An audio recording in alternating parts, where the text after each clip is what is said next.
Keyword intro reveal, Tamarisk. In November of 1978, a British Army officer named Hugh Pike crawled out of a ditch on the edge of a Soviet tank training ground in East Germany, brushed mud off his uniform, and carried away a piece of paper. The paper was used, crumpled, stained. It had spent its working life in a Soviet field latrine before being dumped, together with 3 weeks of similar paper, in the burn pit at the edge of the camp. Pike took it back to West Berlin and gave it to a translator. 48 hours later, a coded telegram went from MI6 headquarters in London to the United States National Security Agency in Maryland. Western intelligence, the telegram said, was reasonably confident it now understood the composite armor of the Soviet Union's new main battle tank, the T-64. The information had not come from a defector. It had not come from a satellite, or a wiretap, or a high-altitude reconnaissance flight. It had come from a stack of Soviet officers' used toilet paper. The collection program had been running quietly for almost 20 years. The British called it Operation Tamarisk. And until the Cold War ended, nobody outside 3 Allied intelligence services knew it had ever existed. When the Cold War froze the map of Europe in 1947, 3 small and very strange institutions were carved out of the post-war treaties. They were called military liaison missions. The British one, headquartered in Potsdam and known as BRIXMIS, was authorized to put up to 31 officers and other ranks into East Germany. The American mission, USMLM, was authorized 14. The French mission, FMLM, 18. Officially, the missions existed to keep open lines of communication between the Western Allies and the Soviet armed forces in East Germany, a useful safety valve in case of accidents, defections, or escalation. Unofficially, the missions were the only legal pretext anywhere in the world that allowed Western military officers to drive a car onto the territory of the Warsaw Pact, photograph anything they liked, and drive back out. The Soviets, of course, retained the same right in West Germany. That was the entire point of the bargain. But the imbalance was significant. The West had things to look at: airfields, radar sites, training facilities, the new generation of Soviet tanks moving steadily westward through East German depots. The Soviets, by 1960, had already seen everything they wanted to see in the West. For 30 years, BRIXMIS, USMLM, and FMLM drove the back roads of East Germany. Their cars were specially built, Opel Senators and Mercedes sedans with reinforced suspensions, rally tires, second fuel tanks, and trick passenger seats containing concealed cameras. The tour officers worked in pairs. They were technically immune from arrest, but practically subject to anything the Soviet military could do that fell short of an international incident. What they brought back in roughly 30,000 documented tours was the most detailed running portrait of Soviet conventional military capability ever assembled by the West. Most of what the missions collected was visual. Photographs of T-72 turret rings, of new radar antennas, of the spacing between hardened aircraft shelters at Sperrenburg. But Soviet field exercises produced something else, something that had not been anticipated by the original framers of the missions, and that the Soviets, in their own internal documents, would later describe with discomfort. Soviet field exercises produced trash, letters from home, discarded rations packaging, wrappers from ammunition crates, manuals torn up and used for other purposes, maps left behind in haste. Crucially, given the chronic shortage of toilet paper in Warsaw Pact armies in the 1970s, Soviet officers were known to use any printed paper that came to hand for hygienic purposes, including, on several documented occasions, partial copies of classified technical documents. The British noticed first. In a series of tours conducted in 1965 and 1966 across the Letzlinger Haida training area, BRIXMIS sergeants reported that the burn pits at the edge of abandoned camps contained large quantities of paper that had not been completely combusted. A subsequent test recovery, conducted at considerable personal risk by Corporal Hugh Anderson in March of 1966, established the value of the material. The cover phrase for the program was Tamarisk. The full text of the operational authorization remained classified until 2001. By 1970, Tamarisk had grown to be roughly 1/4 of BRIXMIS's total intelligence output.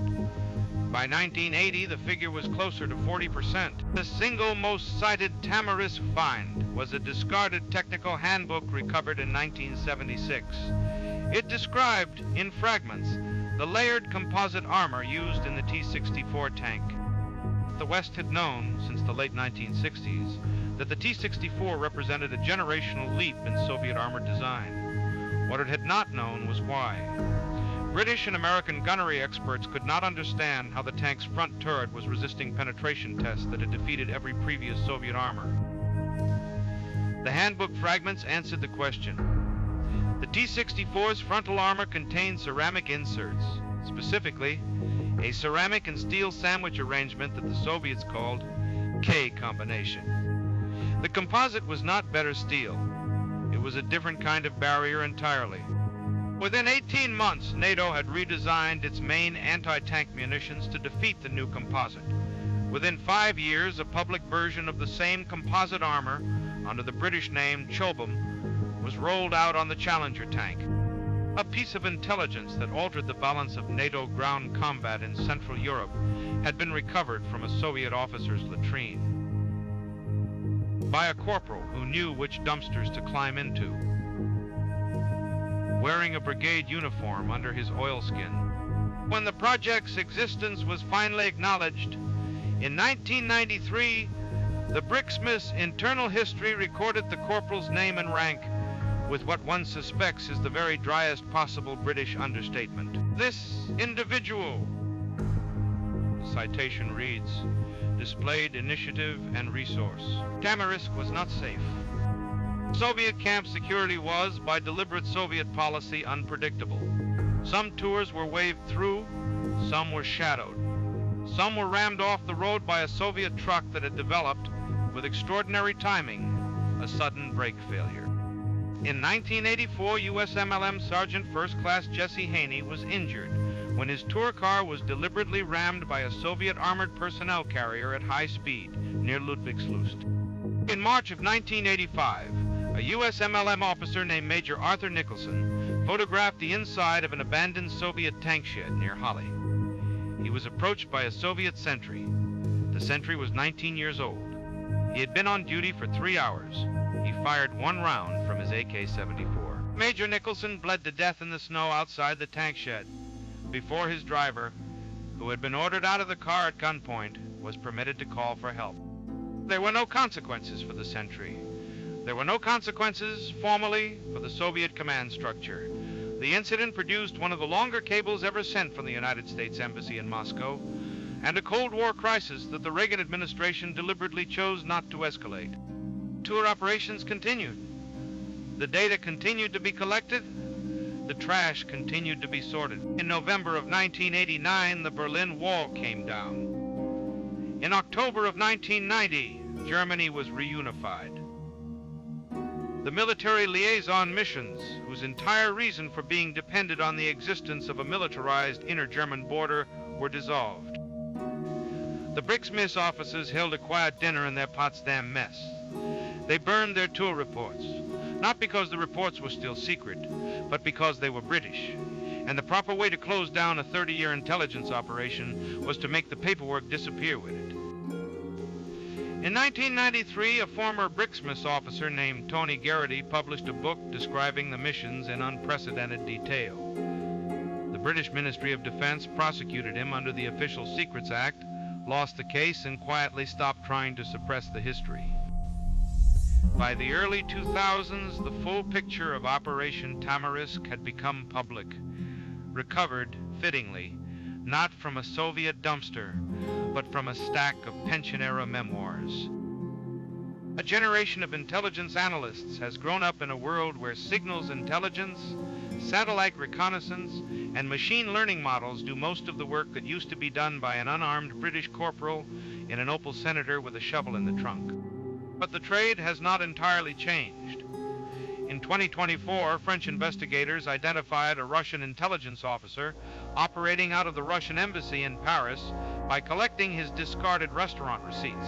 In 2025, Ukrainian volunteers, using a methodology directly traceable to the BRIXMIS playbook, reassembled fragments of Russian Federation marching orders from documents discarded during the retreat from Kherson. Modern open source intelligence, the trade press has begun to call it. The British have a more accurate phrase, retained quietly from the Tamarisk files. Rash, the phrase goes. Talks. The Cold War is remembered as a period of submarines, missiles, and silent codes. It produced all of those, but it also produced, in a brigade billet near Potsdam, a sergeant who could tell at a glance whether a stack of Soviet paper had spent its working life on a clipboard or in a latrine, and which kind of stack was likely to be more useful that month. The page they didn't want you to read was, very often, the page they had already used and thrown away. For 3 Western intelligence services, for almost 30 years, that was enough.